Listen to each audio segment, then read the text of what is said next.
हमने पहले एक सिंबॉलिक प्रदर्शन किया था 50-60 लड़कों के साथ, फिर हमने दूसरा सिंबॉलिक प्रदर्शन किया, फिर हमने उसके बाद एक संसद घेराव किया। आज हमने फिर से गांधी जी का जो प्रेम वाला रास्ता है वो भी अपना के देख लिया।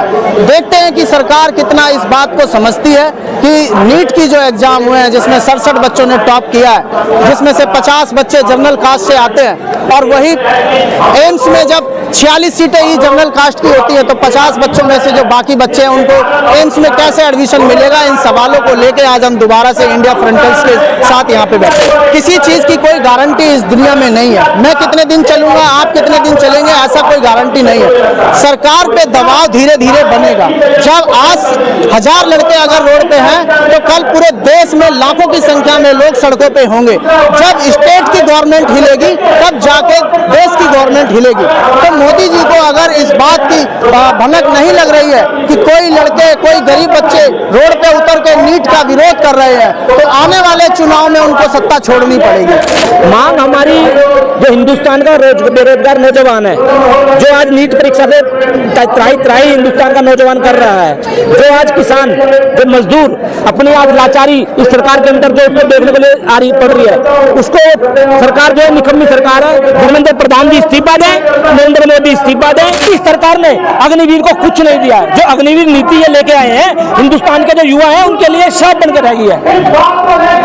जो आज बात करते हैं वो बात करते हैं अपना कि भाई हिंदुस्तान के अंदर जो हिंदू मुस्लिम की राड़ है, जो सारी जड़ें जितनी गहरी हिंदू मुस्लिम की हुई है वो नरेंद्र मोदी सरकार ने की है। राहुल गांधी जी आज जो एलएपी के नेता बनकर संसद के अंदर हिंदुस्तान के बेरोजगार नौजवान की आवाज उठा रहे हैं, जो पेपर लीक की आवाज उठा रहे हैं, आज वो हिंदुस्तान को एक नई दिशा देने की कोशिश कर रहे हैं। और नरेंद्र मोदी और उनकी सरकार के जो मंत्री हैं वो उन्हें भटकाने का काम कर रहे हैं। राहुल गांधी जी को जरूरत इसलिए पड़ी कि जो हिंदुस्तान के अंदर एक जातिवाद की राजनीति बीजेपी कर रही है, राम के नाम पर जो उन्होंने जातिवादी की राजनीति की, राम के नाम पर जो उन्होंने वोट मांगने का काम किया, आज हिंदुस्तान में जो श्री राम है, हमारे भगवान श्री राम है, उन्होंने भी उन्हें दुत्कार दिया। अयोध्या में वो हार के आए हैं। राहुल गांधी जी को इसलिए यह मुद्दा उठाना पड़ा कि हिंदुस्तान के अंदर हिंदू मुस्लिम सिख ईसाई एक नारा होता था बहुत दिन पहले, जो 2014 से पहले लिया जाता था।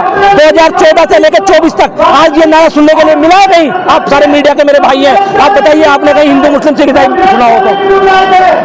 इसलिए राहुल गांधी जी को ये सारी बातें करने की संसद में जरूरत पड़ी। जो बंदा इंग्लैंड से अपनी परीक्षा अपनी जो शिक्षा प्राप्त करके आया है वो बालक बुद्धि है, और जिस इंसान ने यहाँ पे फर्जी डिग्रियां बना के प्रधानमंत्री बन गए चाय बेच के, वो बहुत अच्छी बुद्धि है। तीसरी बार लगातार देखिए, पता आपको भी है, जनता ने उन्हें दुत्कार दिया जनता ने उन्हें। पर जिस तरह से आपने उत्तर प्रदेश में देखा, उत्तर प्रदेश में 80 सीट लाने की बात ये करते थे, आज इनकी वहां पर मट्टी पलीत हो गई है। इनको अब जनता ने दुत्कारा है। जब राहुल गांधी जी 4000 किलोमीटर पद यात्रा की, उन्होंने जनता, जो हिंदुस्तान की जनता है, जो सड़कों पर उन्हें लोग मिले, वो पढ़े लिखे बेरोजगार नौजवान मिले, मजदूर किसान मिले, लाचार बहनें महिलाएं मिली, उनकी आवाज उठाने का काम आज राहुल गांधी जी कर रहे हैं। उन्हें पता है कि इन्होंने चुनाव से पहले लोकतंत्र बचाने की बात की थी। लोकतंत्र को बचाने के लिए हिंदुस्तान की जनता ने वोट दिया है, उत्तर प्रदेश से वोट दिया, पूरे हिंदुस्तान ने वोट दिया, जिससे कि आज वो हमारे राहुल गांधी जी एलएपी बनकर संसद में गरज रहे हैं, जो हिंदुस्तान के बेरोजगार नौजवानों की आवाज उठा रहे हैं। उन्हें पता है अगर ये आवाज ऐसी उठाते रहे तो एक दिन बीजेपी की सरकार मरियम बेड़ हो जाएगी और वो सरकार को सत्ता से जाना पड़ेगा। और फिर जब राहुल गांधी जी की कांग्रेस सरकार बनेगी, राहुल गांधी प्रधानमंत्री बनेंगे, तो इस हिंदुस्तान के अंदर एक नया उदय होगा, जो उदय हिंदू मुस्लिम सिख ईसाई सब भाई भाई का नारा और सबको साथ लेकर चलने का काम करेगा। आज देखिए, उन्हें पूर्ण बहुमत भी नहीं है। पहले वो उनके पास पूर्ण बहुमत था, वो पूर्ण बहुमत उनके पास होता था, उन्होंने पार्टियों को तोड़ने का काम किया है, उन्होंने शिवसेना को तोड़ने का काम किया, उन्होंने एनसीपी को तोड़ने का काम किया, उन्होंने उत्तर प्रदेश बिहार के अंदर लोक जनशक्ति पार्टी को तोड़ने का काम किया। तो जब वो अपनी मर्जी करते थे, जब वो किसी भी नेता को, किसी भी विपक्ष के नेता को, जो पार्टियों के एनडीए गठबंधन में होते थे, उनको पास खड़ा नहीं करते थे, आज वो पकड़ के कुर्सी बैठा रहे हैं। सरकार उनकी बनी नहीं है, वो जबरदस्ती की सरकार ढो रहे हैं। पिछले 10 साल नरेंद्र मोदी जी को देख लीजिए, कैमरे के सामने कभी गृह मंत्री को भी नहीं आने दिया, कभी रक्षा मंत्री को भी नहीं आने दिया। कभी आपने देखा होगा उत्तर प्रदेश का सबसे बड़ा सूबा है, उसके योगी जो उसके मुख्यमंत्री उनको ऐसे धक्का देके बाहर कर दिया। अडवाणी जी जिन्होंने राम मुद्दा उठाया था, जिन्होंने राम मंदिर के लिए यात्रा की थी, उनको भी साइडलाइन कर दिया। उनको साइडलाइन कर दिया कि 70 साल आपकी उम्र हो चुके हैं, आप राजनीति नहीं कर सकते। आज नरेंद्र मोदी की 70 साल की उम्र है, जो उन्होंने बनाए थे रूल आज उन्होंने तोड़कर उसको दागदार किया है। इसलिए वो राहुल गांधी से डरते हैं, इसलिए संसद के अंदर राहुल गांधी की बात बने। कच्ची लकड़ी की बैसाखी पर भाजपा की एनडीए की सरकार चल रही है। जब कच्ची लकड़ी टूट जाएगी, वो बैसाखी टूट जाएगी और सरकार गिर जाएगी। हाँ, जो कांग्रेस जो राजनीति करती है वो सबको साथ लेकर चलने की राजनीति करती है। राहुल जी कहते हैं डरो मत, मोहब्बत के बाजार में मोहब्बत की दुकान खोलनी है, तो मोहब्बत की दुकान खोलने के लिए कांग्रेस पार्टी हिंदुस्तान के अंदर बैठी है। हरियाणा में सबसे ज्यादा अग्निवीर की पहले फौज की तैयारी करते थे हम सब। जब ये अग्निवीर की स्कीम आई हमारे पास मेडिकल, फिजिकल और पेपर सारा क्लियर था हमारे पास। जोइनिंग लेटर पड़े अभी भी, उसके ऊपर कोई फैसला नहीं आया। हमें बोल दिया गया तुम्हारी ये भर्ती कैंसिल। हमने तैयारी भी पेपर की भी की थी, मेडिकल भी फिट थे और फिजिकल भी। हमारी ज्वाइनिंग नहीं, आज तक उसका कोई फैसला नहीं। अब ये नीट वाला, ऐसे हमने यूपी पुलिस का एक फार्म भरा था पीछे से, उसकी थी 500 रुपये फीस और किराया और मिला के सारा बहुत खर्चा हुआ। लेकिन सरकार ने वो क्या किया, कैंसिल। ना तो हमारी फीस आज तक वापस आई। ऐसे ही हरियाणा में बहुत सारे पेपर निकलते, फार्म निकलते हैं, उनके पेपर तक होते नहीं। फीस भरवा के उसके बाद हम क्या करें। हमारी मेन मांग यही है कि हमारे इसके ऊपर सोल्यूशन करें, या तो फार्म कैंसिल कर दो भैया, फार्म ना भरो। जो फार्म भर दिया, फीस दे दी, सब कुछ, हमारी जोइनिंग तो दो। हमारे जोइनिंग लेटर वैसे खराब हो रहे, क्या बच्चों को दिखाएंगे वो सब। उसके लिए क्या करें। हमारे अग्निवीर ऐसी स्कीम लगा दी इसमें कुछ नहीं है। मेरा भाई खुद आर्मी में है, मेरे खुद के घर में है ना 2 भाई है, वो दोनों आर्मी में फिलहाल ऑन ड्यूटी है और मैं कर रहा हूँ। फिर मैं क्या करूँगा। मैं हूँ अग्निवीर में और वो है, वो ले रहे 50,000 रुपये तनख्वाह, मैं 21,000 रुपये तनख्वाह। क्या फायदा। वो करेंगे 15 साल नौकरी, मैं करूँगा 4 साल नौकरी। इससे क्या होगा। 4 साल बाद क्या करें, पकोड़े तलाना। 4 साल बाद क्या करें, पकोड़े तलेंगे। क्या तो मिलेगा आपको? नहीं, कितना मिलेगा जी। वो सिर्फ तनख्वाह बताई है इन्होंने। 4 साल में कितनी तनख्वाह दे रही है सरकार। और छुट्टी तो देखो, 1 महीने की छुट्टी, उसके बाद क्या करें, क्या इतने में काम स्टार्ट हो जाएगा। हाँ ठीक कह रही है सरकार ने ना। आते एक बात कही थी, बोले ना, बोले युवाओं के पास रोजगार नहीं है, बोले जी पकोड़े तलो। पकोड़े तला हम MA BA ग्रेजुएशन कर करके पकोड़े तला आते बोला था सरकार ने। इतनी भर्ती कैंसिल करना, तो इतना पढ़ के आत्मनिर्भर होने खातर आप पकोड़े तला क्या पढ़े। आप है ना कैलकुलेशन काट के देखो, जो अग्निवीर में देने लग रही है ना 12वीं तक। मेरा बाबू जितने पैसे ला रहे हैं ना पढ़ाई खातर, पहली क्लास से लेकर 12वीं क्लास तक का ब्याज पूरा कौन देने लग रही है। महीने की तनख्वाह ब्याज कौन देने लग रहे हैं, जितना मेरे बाबू ने 12वीं तक खर्च कर दिया। और सवेरे बाजन ला गया करते। हरियाणा में जो गया है ना, उसने बेरा है सवेरे 5 बजे जो निकला करता है ना हरियाणा की सड़कों पे। आपने सैकड़ों युवा छोरे भर्ती की तैयारी करते पाया करते, दौड़ मारते पाया करते। आज एक नहीं पाया, सारे मतलब घर में बैठे हैं। क्या करें भाई, दौड़ मार के अपना शरीर क्या तोड़े। जी तो युवा शक्ति की बात करते हैं, युवाओं की बात करते हैं। हाँ, युवाओं के लिए बहुत बढ़िया करने लग रहे हैं जी। युवा शक्ति का काम करने लग रहे हैं, उनने बेरोजगार करने लग रहे हैं। मतलब उनका आत्म कीमत छोड़ने का नाश कर रखा है हरियाणा का और पूरे देश का। कितनी भर्तियां कैंसिल होगी। सरकार ने पीछे कमाने का तरीका ढूंढ रखा है। एक बालक ने एक भर्ती में जान खातर मतलब भर्ती नहीं, मतलब कोई भी चीज का वो भरने लग रही है, फार्म भरने लग रही है, उसके जो पैसे देने लग रही है सरकार ने। के जो रहा है बोला पेपर लीक हो गया, क्यों हो गया भाई। कमाई का धंधा बना रखा है, मतलब सीधा सोता है कुछ नहीं भाई, धंधा बना रखा है। पीछे इकट्ठे करे और कैंसिल कर दे, फिर न्यू कहते बोला ये ना हम निष्पक्ष करेंगे। करोगे कद होने को ला रहा, मतलब सौदा समझ नहीं आने लग रहा। छोड़ दो भाई, क्या तो करो, करके दिखाओ। 70 भर्ती कैंसिल होगी, हम तो 70 तक अड़ीक लिए। 1 कैंसिल हुई, चलो भाई सरकार के कौन समझ में आई। 2 कैंसिल होगी, 4 कैंसिल होगी, 10 कैंसिल होगी, 20 कैंसिल, 50 कैंसिल होगी। मतलब इनका सौदा ही फैल है भाई। 1 भर्ती ढंग तक कौन करवा सके, सौदा ही फैल है। जिम्मे तो करके दिखाओ, कुछ करा होता ना। तो आज ये इतनी भर्तियां कैंसिल करने की क्यों रैलियां जरूरत कौन थी। यूं लटक के सरकार को नहीं आवर एक तरफा दिया था कदे समर्थन। जब पूरे देश में एक तरफा सरकार बनी थी, कदे कौन बनी, इसी ने बनाई थी। कुछ सोच के दिए थे इन्होंने वोट, लेकिन नाश कर दिया, खत्म कर दिया। जो पेपर लीक होता है या भर्ती रद्द हो जाती है, तो क्या लगता है क्या सरकार की मंशा है। सरकार की मंशा ये, हरियाणा में कुछ दिन पहले इलेक्शन थे। इलेक्शन से पहले क्या हुआ, कोई फैसला नहीं आया। लेकिन इलेक्शन के 2 दिन बाद फैसला है। जो C और D ग्रुप में लगे हुए हैं उनको 6 महीने टाइम दिया था, दोबारा एग्जाम होंगे या फिर अपने घर जाओ। अब जो लड़का ज्वाइनिंग कर चुका है वो अपना नौकरी करेगा या दोबारा पेपर की तैयारी करेगा। पेपर को नहीं, ज्वाइनिंग करेगा हटा दिए। बताओ क्या करे। और इससे पहले बोलते थे हरियाणा में है गेम खेल, मेडल लाओ नौकरी पाओ। अब वो भी खत्म करते जा रहे हैं। मेडल चाहे कितने लेके आओ, उन्हें रोड पे बैठना पड़ेगा प्रदर्शन करना पड़ेगा तो नौकरी मिले, कोई हक मिलेगा, नहीं तो अपने घर जाओ भाई। भाई साहब सदन में राहुल गांधी कहते हैं कि जो अग्निवीर जो शहीद होता है तो उसको शहादत का दर्जा नहीं मिलता है और कोई कंपनसेशन नहीं है, लेकिन राजनाथ सिंह कहते हैं कि 1 करोड़ रुपया देने का जो है शहीद का दर्जा दिया जाता है। अग्निवीर को नहीं है, वो परमानेंट है, उसको 1 करोड़ मिलते हैं। अग्निवीर को 40 लाख रुपए मिलते हैं। लेकिन राजनाथ सिंह जो है अग्निवीर की बात की है। नहीं शहीदों का होया क्या जिस जगह जवान मर गया 40 लाख, लेकिन 40 लाख तो मिलते हैं। 40 लाख, लेकिन एक भाई अग्निवीर में, एक परमानेंट में, एक शहीद होगा 1 करोड़ रुपए। आप छाती डालिए 40 लाख तुम कैसे कर देंगे।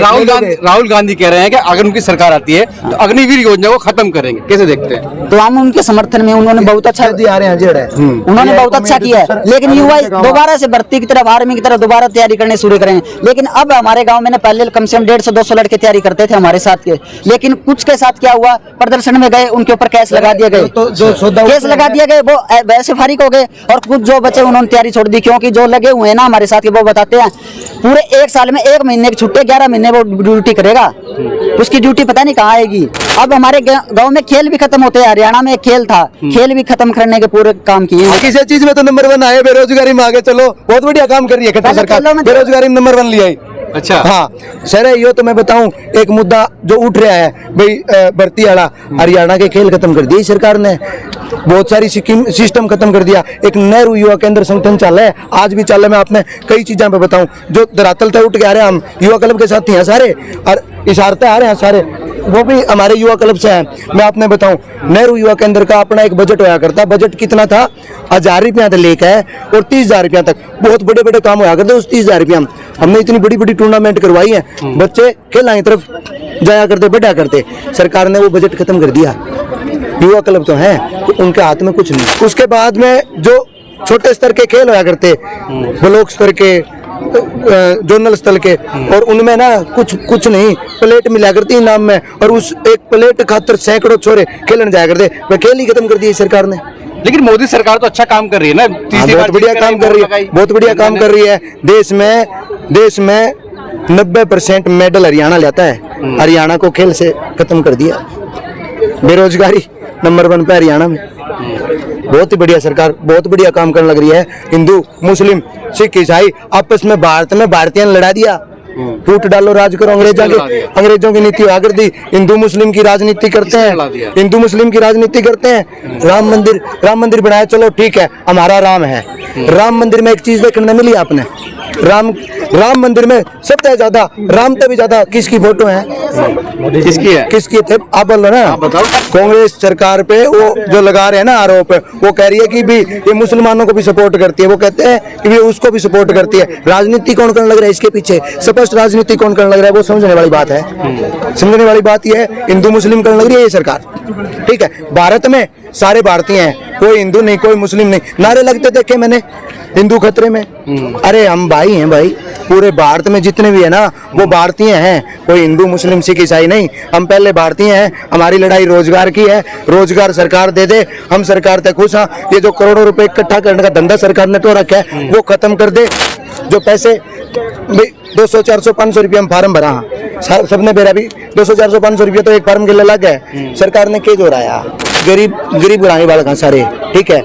मेरे बाबू दिहाड़ी करके 500 रुपये लावे ने, जब 500 रुपये आवे, मैं मेरा नहीं, इन साथियों की बात करने लग रहा हूँ भाई। हर घर में 500 रुपये एक दिन की दिहाड़ी है, और वह एक दिन की दिहाड़ी सरकार एक उसमें खा जाए। 70 साल में आंकड़ा उठा के देखो, और एक 10 साल का आंकड़ा उठा के देखो, आंकड़े की बात करो ना आप। 10 साल में तो 70 भर्ती लीक हुई हो, और ओढ़े 70 साल में भी 70 भर्ती लीक नहीं हुई, तो उस चीज का मतलब आप बराबर इस तरह जो ना बराबर मानोगे भाई। इन्होंने तो 10 साल में काम ही करा ना, साफ सुथरी भर्ती करो। अगर इनसे साफ सुथरे तरीके से भर्ती ना होती हो तो छोड़ दो भाई। हमारे सौदा समझ में नहीं आ रहा, हमारा तो सिस्टम बनने कौन लग रहा, क्यों कोई पेपर काट ले जाए, इनके सिस्टम ही कौन बनने लग रहा है। इसका मतलब तो यही है ना भाई, या तो ये सरकार बता दो कि भी हमारा तो सिस्टम समझ में नहीं आने लग रहा, वो दूसरा मतलब राय ले लें किसी तय, बढ़िया तरीके से पेपर करवाओ। हम सरकार का भी सपोर्ट करते हैं, कोई बात नहीं। रोजगार दो, बेरोजगारी खत्म करो। हमने और कोई मतलब नहीं, हम सिर्फ रोजगार खातिर बाजन लग रहे हैं। हमने रोजगार चाहिए, शिक्षा चाहिए और स्वास्थ्य चाहिए। हम सरकार के साथ हैं, कोई बात नहीं, लेकिन ऐसे नहीं भाई, पैसे इकट्ठे करने का सौदा खत्म करो सरकार। युवाओं को रोजगार दो। जितनी भी भर्तियां कैंसिल हुई हैं, सरकार को तब माने जब वो पैसे जो कलेक्शन करें वो वापस करें, ठीक है। और अग्निवीर पर दोबारा सोचे सरकार, भाई देखो देश को बर्बादी की तरफ ना लेकर के जाएं। हमेशा हमेशा राजगद्दी नहीं रहनी, हाँ हमेशा राजगद्दी नहीं रहनी, ये एक दिन चली जानी है। तो सरकार तानाशाह ना हो, सोचे युवाओं के लिए, देश के लिए सोचे और देश को खत्म करने का काम ना करे सरकार। ठीक है। आप मुझे बताइए, इसको ये राजनीति कहते हैं? अच्छा, युवाओं की बात ना करे, छात्रों की बात ना करे, आप किस पे बात कर रहे हो? मैं कहना चाहता हूं सरकार को, आप क्या कर रहे हो? पैसे ले लेके आप एग्जाम भेज देते हो, परीक्षा मतलब पेपर लीक करा देते हो। तो मैं कहना चाहता हूं सरकार को समझना पड़ेगा कि जनता के भविष्य के साथ, युवाओं के भविष्य के साथ खिलवाड़ ना करें। ये युवा हैं, ये देश को बनाते हैं, समझिए। आप उनके भविष्य के साथ खिलवाड़ कर देते हो। कितने पद खाली पड़े हैं, उन्हें भरने का काम नहीं करते आप बताइए। राहुल जी लोको पायलट की बात करते हैं, आप क्या लोको पायलट की बात करते हो? कितने रेलवे में पद खाली हैं, उन्हें भरने का काम करते हो आप? कितनी दुर्घटनाएं होती हैं। तो मैं कहना चाहता हूं सरकार को समझना पड़ेगा 10 सालों में क्या विकास किया, मुझे बताइए। मैं पूछना चाहता हूं इन 10 सालों में क्या किया इन्होंने? अरे आप एक परीक्षा एक ईमानदारी से नहीं करा पा रहे। 10 सालों में 70 से ज्यादा आप पेपर लीक करा देते हो, युवाओं के भविष्य के साथ खेलते हो। अग्निवीर जैसी ऐसी योजना लेकर आते हो जो जिससे युवाओं का भविष्य खत्म हो जाए, शहीद का दर्जा ना मिले, कैंटीन की जैसी सुविधा ना मिले। आप कहते हो हमने पैसा दे दिया 1 करोड़ रुपए। आप तमाम तरीके के देश को गुमराह करने का काम करते हो। मीट मच्छी मंगलसूत्र मटन की बात करते हो आप। अरे संसद जैसे एक मंदिर में, संसद के परिसर में एक मंदिर में आप झूठ बोलते हो। आप संविधान की कसमें झूठ खाते हो, आप गीता की कसमें झूठ खाते हो, आप ईश्वर को साक्षी मान के झूठ कसमें खाते हो आप मुझे बताइए, पहली बार इनके जब आई थी सीटें कितनी आई थी? 282। दूसरी बार 303 आई, तीसरी बार कितनी आई? मैं पूछना चाहता हूं आपसे, क्या जनता ने मैंडेट दिया इनको, पूर्ण बहुमत दिया इनको? बताइए आप। अरे सरकार बैसाखी पे चल रही है। मैं पूछना चाहता हूं नीतीश और नायडू की बैसाखी पे चल रही है, अगर गलती से वो हट गए तो क्या होगा?